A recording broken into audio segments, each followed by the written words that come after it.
वेद, रामायण, महाभारत और पुराणों में कई तरह की चमत्कारिक मणियों का जिक्र मिलता है। पौराणिक कथाओं में सर्प के सिर पर मणि होने के उल्लेख मिलते हैं। पाताल लोक मणियों की आभा से हर समय प्रकाशित रहता है।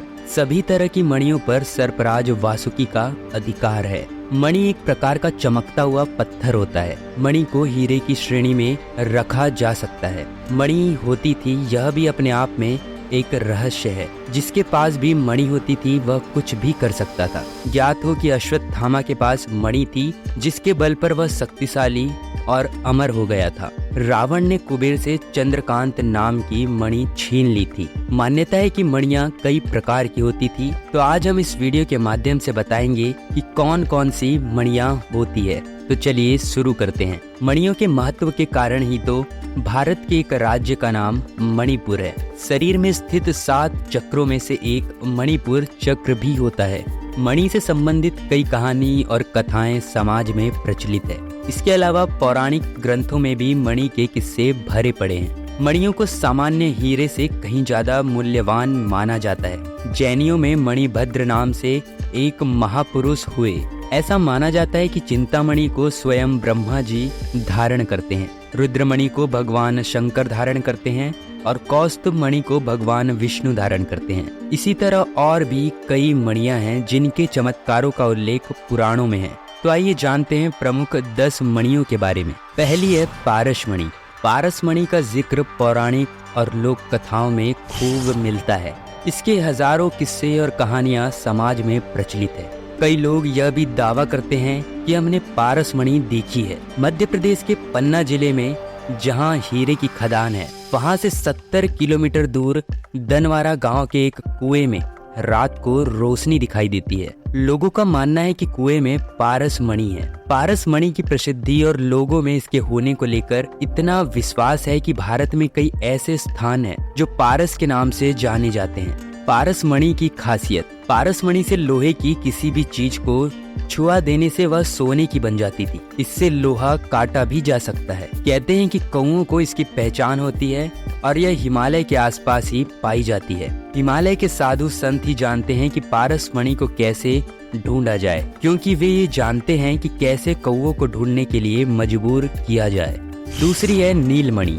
नीलमणि एक रहस्यमयी मणि है। असली नीलमणि जिसके भी पास होती है उसे जीवन में भूमि, भवन, वाहन और राजपथ का सुख होता है। इसे नीलम भी कहा जाता है, लेकिन शनि का रत्न नीलम और नीलमणि में फर्क है। संस्कृत में नीलम को इंद्रनील, त्रिशागृही नीलमणि भी कहा जाता है। असली नीलमणि या नीलम से नीली या बैंगनी रोशनी निकलती है जो दूर तक फैल जाती है। विश्व का सबसे बड़ा नीलम 888 कैरेट का श्रीलंका में है, जिसकी कीमत करीब 14 करोड़ आंकी गई है।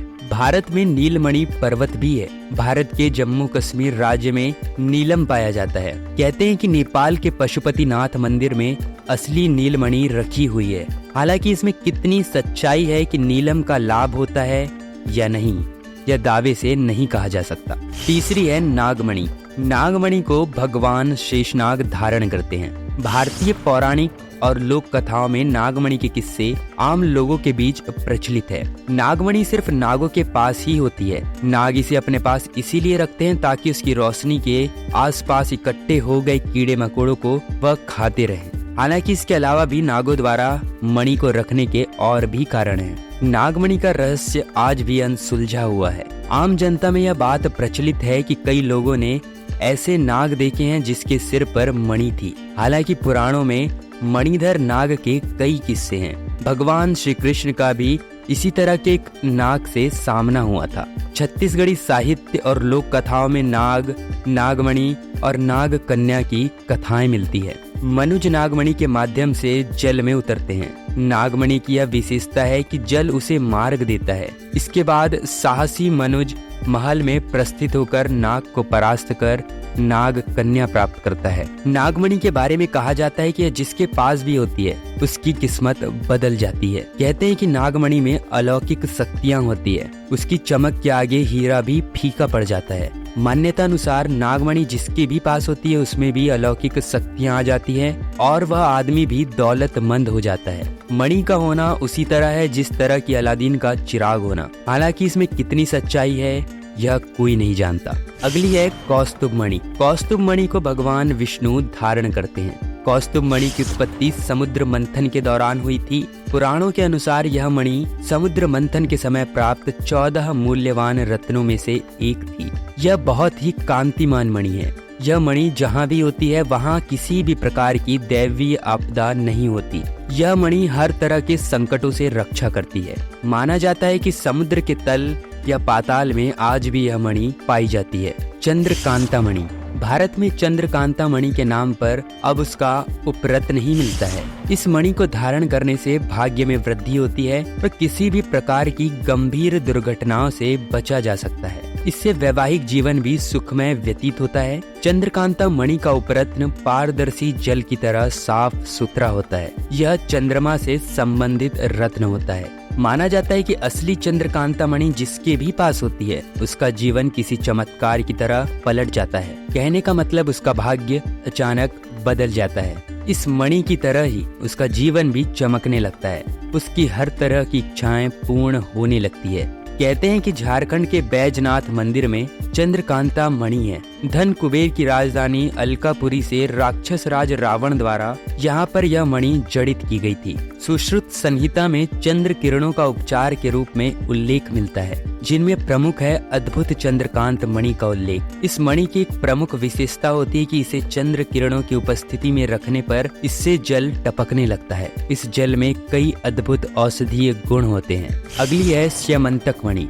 श्यमंतक मणि को इंद्रदेव धारण करते हैं। कहते हैं कि प्राचीन काल में कोहिनूर को ही श्यमंतक मणि कहा जाता था। कई स्रोतों के अनुसार कोहिनूर हीरा लगभग 5000 वर्ष पहले मिला था और यह प्राचीन संस्कृत इतिहास में लिखे अनुसार श्यमंतक मणि नाम से प्रसिद्ध रहा था। दुनिया के सभी हीरों का राजा है कोहिनूर हीरा।